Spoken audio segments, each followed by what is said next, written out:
Join کر چکی ہیں، سوشل ایکٹیوسٹ ہیں فرزانہ باری صاحبہ، بہت شکریہ آپ کی آمد کا۔ ارم ممتاز صاحبہ جو کہ ویڈیو لنک پر ہمارے ساتھ موجود ہیں، سماجی کارکن ہیں، آپ کا بھی بہت شکریہ۔ سب سے پہلے فرزانہ صاحبہ میں آپ کی طرف آؤں گی۔ زمانہ بڑا ماڈرن ہو گیا ہے،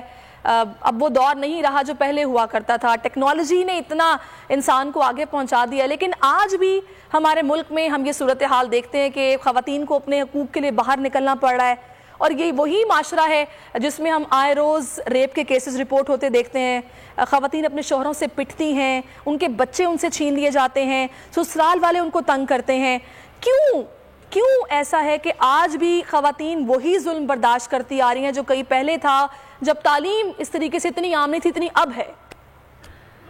جی دیکھیں، پاکستان میں بنیادی طور پہ ہمارے معاشرے میں تعلیم کا تو آپ کو پتہ ہے ابھی بھی نہ صرف یہ کہ تعلیم کی بہت کمی ہے، لوگ لٹریسی بہت زیادہ ہے، اس کے ساتھ ہم یہ دیکھتے ہیں کہ جو پروپیگنڈا ہے، ایک جو عورت دشمن سوچ کو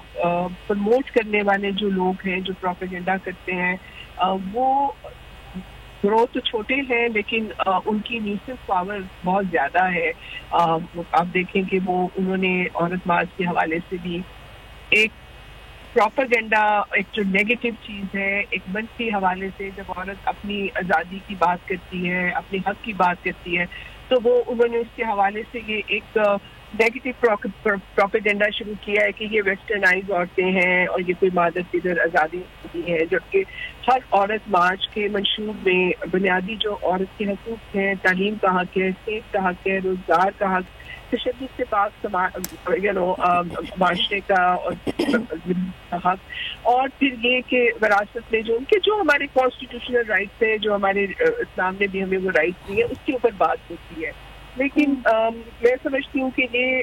جو ہمارے وہاں جو حجت پسند قوتیں ہیں جو دن بدن مضبوط ہو رہی ہیں، جو کہ بہت قدر شاہی جو ایک پیٹریارکل سوچ رکھتی ہیں، اور وہ یہ سمجھتی ہیں کہ عورتیں پاکستان میں ہر میدان میں کام کر رہی ہیں، گھروں کے اندر، گھروں سے باہر، کھیتوں کھلیانوں میں، کارخانوں میں، لیکن وہ سمجھتے لیکن وہ اس کی عورت کا جو پیداواری عمل کے اندر جو اس کی محنت ہے، اس کا جو کام ہے، اس کا جو کنٹریبیوشن ہے، وہ اس کو ماننے کے لیے تیار نہیں ہے، اور الٹیمیٹلی وہ یہ کہتے ہیں کہ عورت کا صرف ایک ہی روپ ان کے لیے قابل قبول ہے، وہ ماں یا بیٹی یا بیوی کے روپ میں۔ اس کے علاوہ عورت ایک انسان ہے، یا پروفیشنل ہے، یا ڈاکٹر ہے، یا انجینئر ہے، یا فیکٹری ورکر ہے، وہ والی شناختیں وہ چاہتے ہیں کہ مٹ جائیں، جبکہ وہ شناختیں ہماری زندگی کی حقیقتیں ہیں، لیکن یہ وہ رجعت پسند قوتیں ہیں جو کہ ایک اسموک اسکرین قائم کرنا چاہتے ہیں، اور اس وجہ سے ہم یہ دیکھتے ہیں کہ دن بدن ہمارے ہاں آج بھی کیونکہ جو ایک قبائلی اور ایک فیوڈل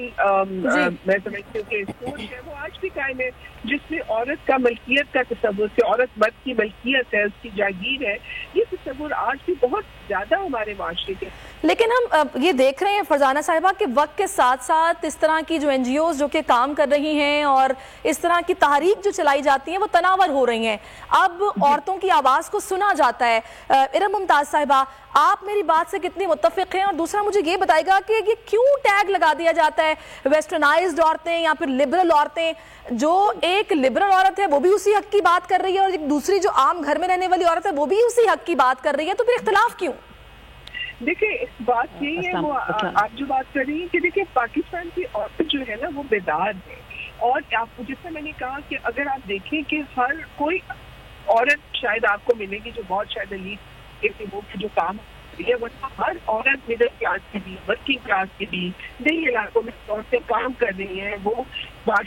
ایک طرح سے